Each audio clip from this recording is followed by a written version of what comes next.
Are Gupta channel में आप सबका स्वागत है। हम श्री भक्त मार्ग की कथाएं पढ़ रहे हैं। कल हमने आपको भगत सुगनवा की कहानी सुनाई थी और आज हम आपके सामने लेके आए हैं भक्त सूरत की कहानी। तो कहानी स्टार्ट करने से पहले गुरु वंदना करते हैं।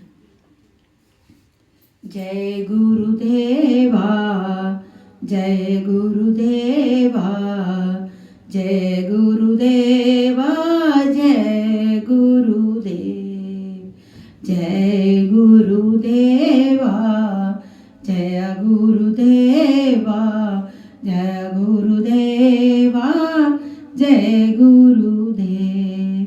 जय श्री कृष्ण सबको। तो सुनिए भक्त सूरत की कहानी, जो प्रभु प्राप्ति के मार्ग का अनुसरण करने वाले भक्त थे।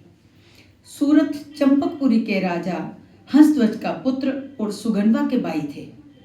अनुज सुगनवा के मारे जाने पर परस भागवत वीर दुरीन सूरत रथ पर आरूढ़ हो बहुत बड़ी सेना साथ में ले हाथ में कठित कोदंड धारण कर सम्रांगण में आकर अर्जुन से बोले, महाबली पार्थ, अब मेरे साथ युद्ध करने के लिए प्रस्तुत हो जाओ। तत्पश्चात सूर्त ने श्री कृष्ण से कहा, देवकी नंदन, अब आप अर्जुन की सम्यक प्रकार से रक्षा कीजिए। हरे, आपने अपना पुण्य प्रदान करके जो मेरे भाई का वध करा दिया है, ये तो आपकी बाल चेष्टा ही है। आपने अपनी हानि पर कुछ भी ध्यान नहीं दिया। जैसे कोई शिशु मोतियों को देकर बदले में बैर ले लेता है, उसी तरह आपने सुगंधवा के वीर सदृश जीवन को लेकर उसके बदले में मुक्ता फल स्वरूपी अपना पुण्य प्रदान किया। अतः बताइए, यहाँ कौन किसके द्वारा ठगा गया? इस प्रकार श्री कृष्ण से प्रेम में व्यंग विनोद करके सूर्त ने अर्जुन को ललकारा।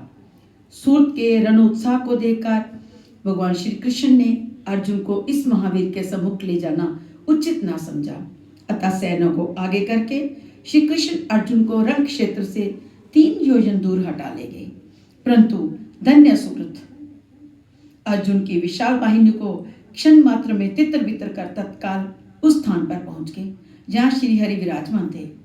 अर्जुन और सूरत के घोर युद्ध के बीच सूरत ने कहा, पार्थ, मैंने सुन रखा है कि इस लोक में तुम्हारी की हुई प्रतिज्ञा मिथ्या नहीं होती। अतः वीर, अब तुम कोई सत्य प्रतिज्ञा करो। अर्जुन ने कहा, वीर, मैं तुम्हारे पिता के सामने ही तुम्हें धराशायी करूंगा, यही प्रतिज्ञा है। अब तुम अपनी यथोचित प्रतिज्ञा बतलाओ। सूरत ने कहा, अर्जुन, मैं भी तुम्हें युद्ध स्थल में रथ से भूतल पर गिरा दूंगा। यदि मैं इस वचन को सत्य न करूं तो मेरा पुण्य नष्ट हो जाए। तत्पश्चात बहुत देर तक दोनों में रोमहर्षण युद्ध होने के बाद अर्जुन ने एक सर्वदेव में वाहन से सूरत के बड़े बड़े नेत्रों वाले तथा कुंडलों से सुशोभित विशाल सिर को काट गिराया। भक्त के वचन को सत्य करने के लिए भगवान ने ऐसी लीला की कि सूरत का कटा हुआ सिर उछलकर अर्जुन के ललाट में जा लगा, जिसके आघात से वे मूर्छित होकर पृथ्वी पर गिर पड़े और वह सिर भगवान श्री कृष्ण के चरणों में गिर पड़ा। तदंतर भक्त वत्सल भगवान ने अर्जुन को पृथ्वी से उठाकर रथ पर बैठाया और सूरत के सिर को दोनों हाथों से उठाकर देखने लगे। अर्जुन भी उस सिर को लेकर ये कहते हुए कि इसके समान कोई योद्धा नहीं है, युद्ध स्थल में उसकी वंदना की गई। इसके बाद श्री कृष्ण ने गरुड़ जी से कहा, पक्षीराज, वीरवर सूरत के सिर को लेकर शीघ्र ही प्रयाग में डाल दो। इस सिर के स्पर्श से मेरा वह प्रयाग भी पावन हो जाएगा। प्रयाग मेरा कोश है, अतः इस वीर के रतन रूपी सिर को उस कोश में डाल दो। श्री गरुड़ जी ने ऐसा ही किया।